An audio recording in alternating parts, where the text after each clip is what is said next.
far, you know. Sometimes she just give up, she don't want to stress herself and all that. But this time around, I mean, the final set, she just got a 6-1. So more like a comfortable victory, you will say, for her. But again, against Petra Kvitova, it's going to be a very tough one. Yeah, because of course. Petra right now, she's on fire. Well, I mean, yeah, it's going to be a tough one, no doubt. But we all know what Kvitova has been through as well, too. So I think it will be a very close call between these two players. And you talked about Venus as well, too. The age, you forgot to mention the medical condition she has as well, so that she's had to really, you know, balance and cope with. At the same time, I'm playing at this very top level of women's tennis. It's very, very commendable, and we should just give her all the props. Yeah, all the props. It's not easy.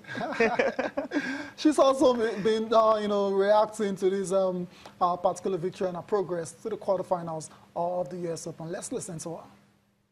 19-3 in majors this year. You talk about it often. What is it about the biggest stages that brings out your best? I think Billie Jean King put it best. Pressure is a privilege. I need a challenge. I love the pressure. And especially this is the last major and it's at home.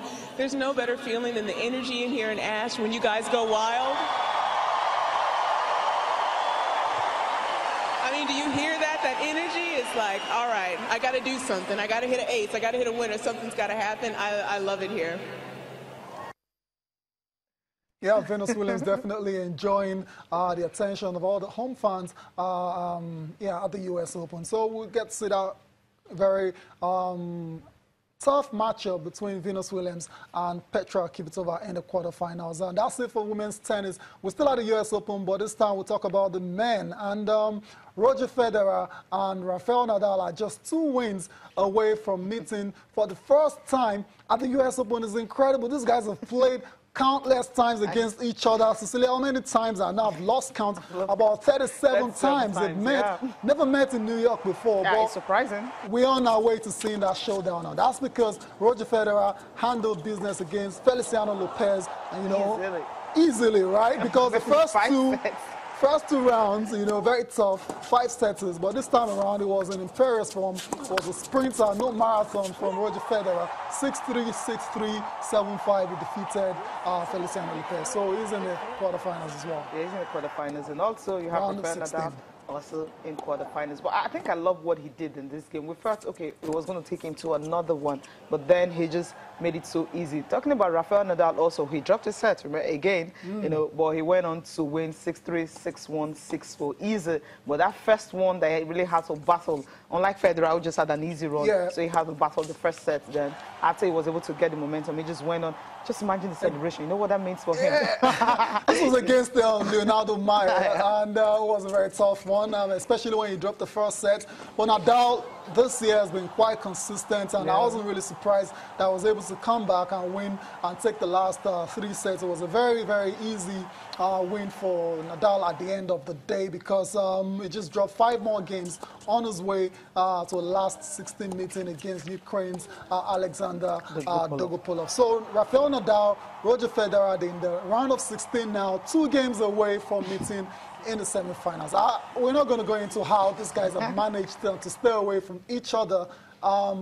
At the US Open, is a bit strange. I think right now, maybe simply because you don't have Andy Murray pulling out. Not just that. Okay, let's start with Stan Wawrinka, Novak Djokovic and all that. Maybe if they were there, maybe they would have also been separated. Who knows?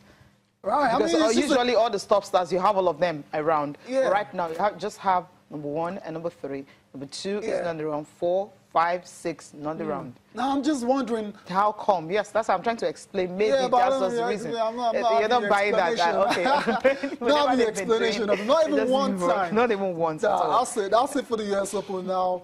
We need to move on and get on with the show. And let's talk Formula 1. Cecilia, your guy, Lewis Hamilton, for the first time this season, leads the Formula 1 championship race. 3 points, right?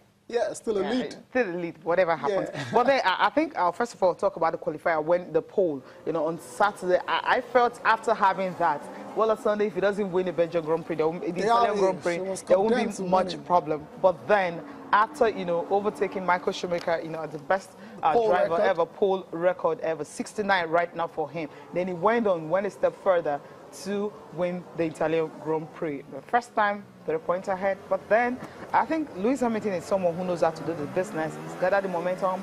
Obviously, it's going to be unstoppable from here and just try to crown it all. You know, there's nothing as good as you're setting a new record in a particular calendar year. Also, you can go further to actually, cap it up with a championship title. It's possible. Yeah, I mean, I was going to ask you that question. Very unfortunate what has just happened there. I think there's a Max Verstappen. I don't know what's wrong with him this season. He's been terrible. I mean, back to Lewis Hamilton. I get what you're saying. Usually when Hamilton, you know, takes the lead and is in front, it's very difficult to catch and overtake. But this one, I'm not gonna say it's over yet. There's still gonna be a lot of twists and turns. I can still see Sebastian Vettel, you know, taking over and Hamilton taking over until we get to the last race of the season. But it is what it is right now. 3-point lead for Lewis Hamilton. Sebastian Vettel, he had a very tough qualifying, but he managed to come all the way from 6th to finish in 3rd position. Valtteri Bottas is also, let's give him a bit of credit because he finished 2nd behind Lewis Hamilton. Okay, let's take reactions from Lewis Hamilton now.